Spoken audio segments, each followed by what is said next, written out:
Bonjour à toutes et à tous, c'est Loudraziel, j'espère que vous allez bien. Aujourd'hui on se retrouve pour la suite de notre tutoriel où où nous avons vu comment créer avec notre bot un message d'arrivée de départ pour un membre, donc pour lui dire bienvenue et également pour signaler lorsqu'il quitte le serveur. Et donc aujourd'hui nous allons un peu développer ça et ajouter en fait au message de bienvenue une petite image personnalisée qui pourra contenir donc le pseudonyme de la personne, également un petit fond qui peut être plutôt agréable visuellement et donc voilà. Donc tout d'abord, je suis allé chercher de mon côté euh, une petite image, donc celle-ci, voilà, qu'on mettra en background, donc en fond de notre de notre message de bienvenue. Donc pour ça, pour l'ajouter au projet, c'est simple, hein, il suffit juste d'aller dans les dossiers du projet et de l'ajouter tout simplement. Je vais tout simplement, voilà, vous voyez que là c'est le dossier du projet, j'ai juste eu à ajouter l'image dedans et elle s'ajoute ensuite automatiquement dans Visual Studio. Donc ensuite on part du code de la dernière vidéo. À noter qu'ici j'ai ajouté le mot-clé async avant même entre la virgule et member parce qu'on va avoir besoin que notre événement guildMemberAdd devienne asynchrone avec les éléments que l'on va rajouter dans notre code. Donc avant que l'on commence à coder, on va ajouter un nouveau module qui va nous permettre de gérer tout ce qui est affichage graphique que l'on va appeler Canvas. Donc ici on a juste à taper npm i canvas. Alors j'ai un petit problème graphique donc avec mon terminal, à ce que je constate. Je vais recharger un terminal, ce sera plus simple, voilà. npm i canvas, comme ceci. On appuie sur entrée. Et donc là, on a Canvas qui s'installe. Donc pour ma part, il était déjà installé, donc il s'est juste mis à jour. Enfin, il a vérifié en tout cas l'intégralité de tout ça. Donc maintenant que ceci est fait, on va pouvoir commencer à coder. Donc on va l'ajouter à notre programme ici. Donc ici, on va créer une nouvelle constante qu'on va appeler Canvas, qui va être égale à require ici Canvas. Et je constate ici qu'il me manque également discord.js, donc on va l'ajouter en même temps, hein. Donc comme avant, en fait, ça revient au même, hein. Discord.js. Voilà. Donc on a notre canvas et donc on va pouvoir commencer à bidouiller tout ça. Donc on va se situer ici dans notre événement guildMemberAdd. Alors je vais mettre le programme que j'ajoute juste après du coup l'ajout du rôle aux membres. Et donc on va tout de suite commencer à créer donc ce qu'on a appelé notre canvas, donc notre image. Donc on va créer une nouvelle variable que je vais appeler canvas, qui sera égale à canvas, donc avec la majuscule. Ne pas oublier du coup surtout de bien différencier les majuscules et les minuscules, c'est très important. Canvas.create canvas. Entre parenthèses, et ici dans nos parenthèses, ici on va mettre en fait la taille, donc les dimensions de notre canvas en largeur et en longueur. Donc horizontalement on va mettre 1024 pixels et verticalement on va mettre 500 pixels, donc qui sont au final les dimensions de cette image là. Donc là on aura un canvas de cette taille. Donc après on va attribuer une valeur à un élément qui va s'appeler ctx, donc qui va signifier en gros le contexte de notre canvas, c'est-à-dire ici on va faire canvas.getContext entre parenthèses et entre guillemets 2D. En gros c'est ce qui va être lié à tous les éléments qu'on va ajouter dans notre canvas, donc tous les éléments graphiques. Donc ensuite on va ajouter donc notre image de fond, notre background. Donc je vais faire une petite variable que je vais appeler background, comme ceci, que je vais faire égal await. Donc c'est là où on va utiliser donc la fonction asynchrone. Await pour dire donc on attend que l'action soit correctement effectuée avant de continuer l'exécution. Donc ici canvas.load image égale ./background. En gros, .png. background.png. En gros, là, ce que je fais, c'est ici, c'est le chemin d'accès depuis la racine du projet, donc le point slash, c'est-à-dire pour dire qu'on part de la racine du projet. Et donc, on cherche image background.png et qu'on va charger donc avec la méthode load image de canvas dans background. Donc ensuite, pour l'ajouter à notre contexte, on va faire ctx.drawImage entre parenthèses, et ici en premier argument on va mettre background. Ensuite, nos deux prochains paramètres seront la position de notre image, donc 0, 0. Et les deux prochains seront en fait la taille de notre image. Donc imaginons on veut remodifier la taille de notre image. Ben, ici pour le coup ça va être 1024 et 500. Donc ce sera la dimension de notre image. Voilà. Donc à partir de là, on va quand même faire un test pour voir ce que ça donne en affichage. Donc ici, on va créer donc pour notre message qu'on va poster, car tout ça, cela va en fait être posté dans un message avec donc notre image qui sera en pièce jointe. Donc ici, on va faire une autre variable que je vais appeler attachment, comme ceci, qui sera égale à new discord.message attachment entre parenthèses canvas.toBuffer, donc avec des parenthèses ici. Après les parenthèses, on met une virgule. Et ici, on met le nom de notre canvas. Ici, je vais mettre welcome.png, qui sera donc le nom de notre image. En gros, là, ce que je fais, je vais créer un attachment, donc une pièce jointe à notre que je vais attribuer donc dans notre variable. Et donc canvas.toBuffer, donc ce seront les informations donc de notre canvas, donc notre image. Et à côté, on va avoir donc le nom que l'on va donner donc à cette pièce jointe. Donc maintenant qu'on a notre pièce jointe, on va pouvoir envoyer un message avec cette pièce jointe dedans. Donc pour ceci, je vais faire client.channels.cache.get avec l'identifiant de notre salon. Et ici, je vais faire .send entre parenthèses et entre guillemets files entre crochets cette fois-ci attachment. C'est-à-dire que là, donc, on va aller chercher dans les salons auxquels a accès le bot, le salon avec l'identifiant en question, dans lequel on va envoyer donc un message qui contiendra le fichier attachment, donc qui contiendra notre fichier welcome.png. Alors, avant d'exécuter le programme, je vais aller modifier l'identifiant que j'ai assigné, car justement j'ai bidouillé tout ça récemment. Enfin, j'ai bidouillé le salon, j'ai changé de salon, donc on va changer ça, histoire d'éviter une quelconque erreur. Voilà, comme ceci. Donc maintenant on va pouvoir tester ça, on va exécuter notre programme pour voir comment ça se déroule. Petite ellipse car j'ai dû modifier l'identifiant du salon puisque j'ai changé de salon. Donc de toute manière, ça change rien au programme hein, puisque j'ai juste modifié l'identifiant. D'ailleurs pareil pour l'identifiant du rôle, je vais retirer cette ligne comme ceci, puisque pour le moment l'identifiant du rôle ne sera pas reconnu puisque j'ai dû changer le serveur pour tester mes bots. Enfin bref, on va exécuter notre programme. Donc j'avais fait un petit test, j'avais eu une petite erreur. Donc là normalement il ne devrait pas y avoir de soucis. Donc voilà, notre bot est opérationnel. On va pouvoir se rendre sur Discord pour essayer tout ça. Hop. Rejoindre un serveur. Donc si on rejoint le serveur, comme ceci. Donc ici on a pseudo beaucoup trop long est arrivé.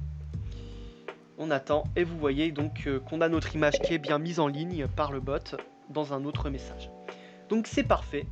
On va pouvoir continuer de poursuivre tout ça en ajoutant donc d'autres choses à notre image comme du texte désormais. Donc, pour cela, on va déjà définir un font, donc c'est-à-dire une police d'écriture. Donc, ici, on va écrire CTX. Donc, toujours, on va manipuler toujours contexte hein, quand il s'agit de manipuler notre image. Donc, on va faire CTX.font égale entre guillemets. Et donc, dans ces guillemets, ici, on va paramétrer notre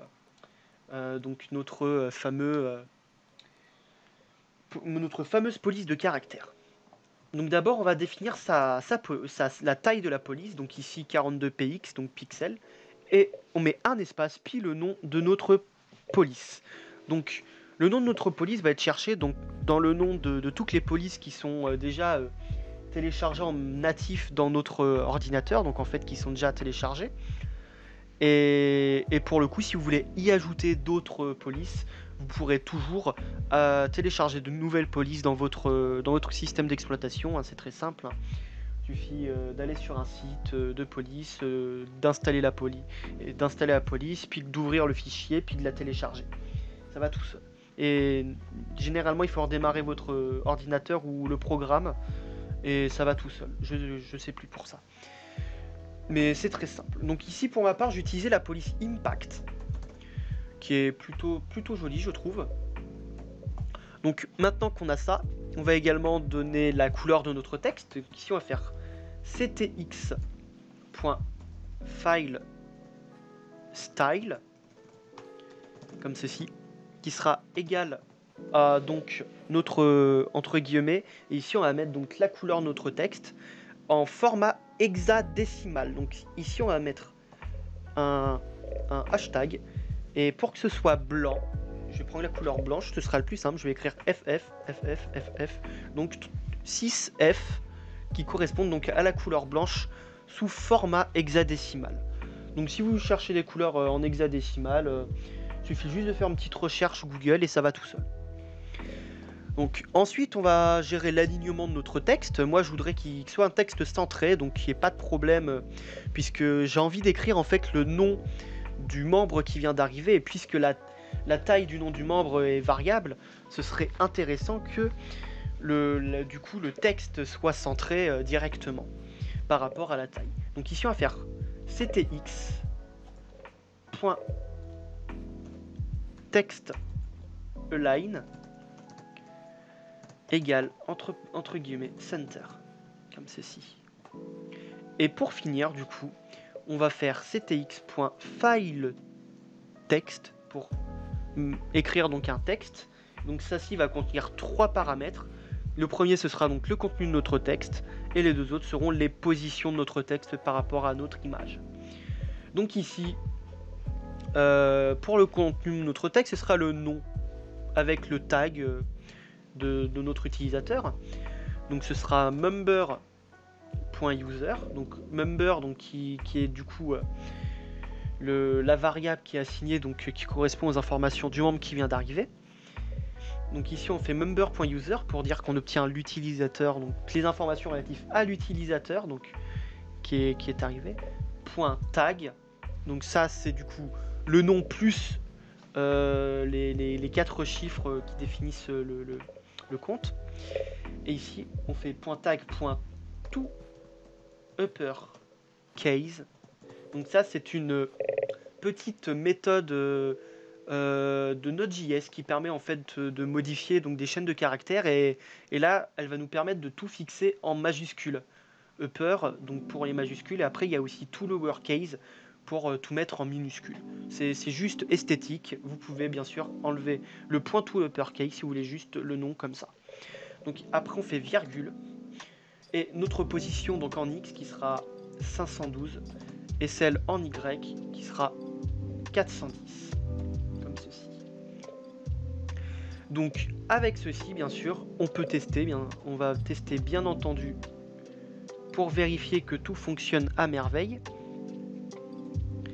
Donc on va faire quitter notre petit compte et on va le remettre sur le serveur comme ceci. Donc ça prend toujours un peu de temps puisque c'est le temps d'upload de l'image qui est le plus long généralement. Donc qu'il faut généralement attendre un peu. Et voilà, vous voyez que là on a le pseudo beaucoup trop long qui est fiché avec le petit dièse et les 4 chiffres. Voilà. Donc ensuite, on va faire une dernière chose, donc y ajouter en image la photo de profil de la personne qui rejoint le serveur. Donc c'est quelque chose qui est également très utile. Et donc après ça, vous pourrez ensuite manipuler vos canvas un peu comme bon vous semble, jouer avec sans trop de soucis. Si vous savez afficher un texte et une image, ça va tout seul généralement avec un canvas. Donc maintenant, ce qu'on veut nous, c'est donc afficher notre avatar, donc ici, mais également avec uniquement le rond et pas le carré. Je vous expliquerai. Donc, on va d'abord créer une variable relative donc à l'image de notre avatar, à notre PDP du coup, que je vais appeler avatar. Donc ici on fait égal await, donc comme pour avant, canvas.loadImage, et ici on va faire, dans nos parenthèses, on va écrire member.user.display avatar URL.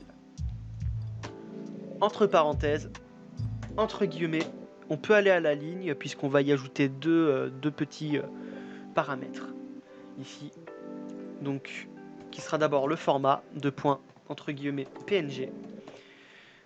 On met une virgule et pas un point virgule, attention, une virgule, on va à la ligne, on met ici size 2 points. Donc pour la taille, moi je vais mettre 1024. Donc ici je mets un point virgule et donc on a donc notre avatar qui ne sera pas bien sûr encore placé dans notre canvas. Donc ici pour l'ajouter on fait ctx.drawImage entre parenthèses notre premier paramètre qui sera avatar, donc l'image qu'on a obtenue ici. Les deux prochains seront la position, donc c'est des valeurs que je connais déjà pour qu'ils soient centrés, donc c'est des valeurs que moi-même j'ai définies en tâtonnant, puisqu'en fait au final ce sera juste du tâtonnage, c'est-à-dire on essaie des valeurs, un X, un Y par là, et on voit ce que ça donne, puis on réessaie jusqu'à obtenir quelque chose qui nous convienne. C'est comme ça que ça fonctionne. Et ensuite pour la taille, j'ai choisi un carré de 238 sur 238 pixels. J'ai fait une petite faute d'orthographe à display avatar URL, donc là on va pouvoir réessayer.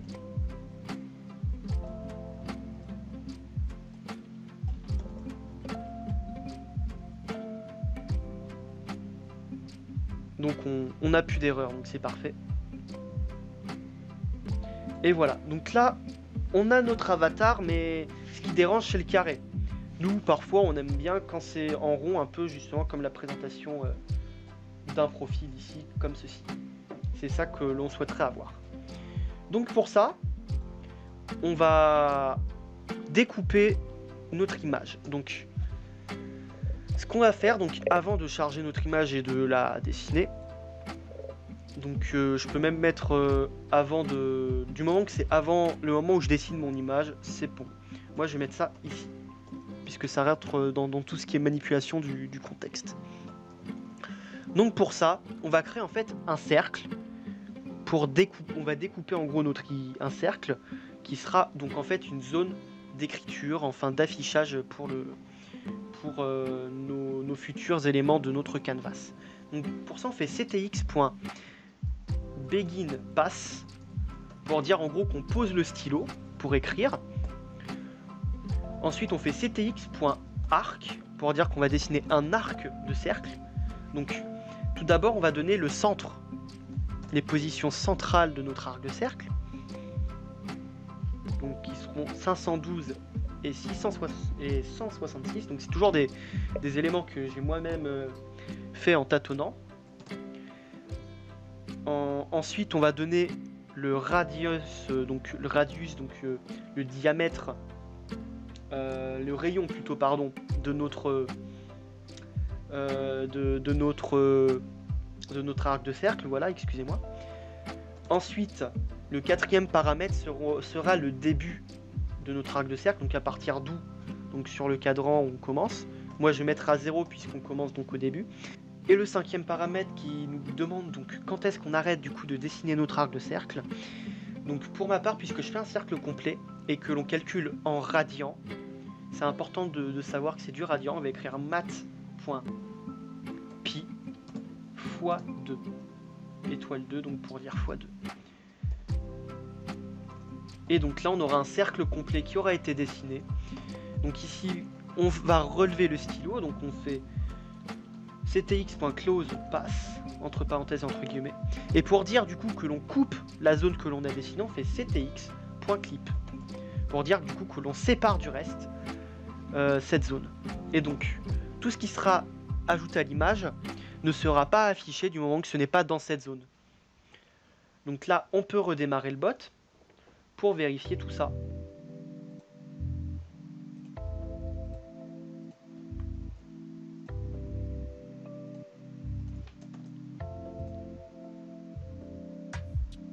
Donc on attend que notre image soit mise en ligne correctement. Et voilà, vous voyez que là, on a un magnifique cercle qui est dessiné. Donc il faut faire attention avec le clip du coup à bien le mettre au bon moment parce que ça veut dire que tout le reste ne s'affichera pas si le clip est déjà mis. Donc c'est des petites choses. Donc voilà, j'espère que ça vous aura aidé. Je pourrais vous mettre bien sûr la documentation de Canvas en description. Elle peut être compliquée à cerner puisque à la base Canvas est utilisé pour le HTML5 par exemple. Sur du JavaScript pur et pas uniquement du Node.js. Donc certains pourraient peut-être être un peu perturbés. Autrement, j'espère que cette vidéo vous aura plu. Sur ce, je vous dis à la prochaine. N'hésitez pas à vous abonner à la chaîne, rejoindre mon serveur Discord, le lien est en description. Et sur ce, je vous dis à la prochaine. C'était Loudraziel. Ciao, ciao!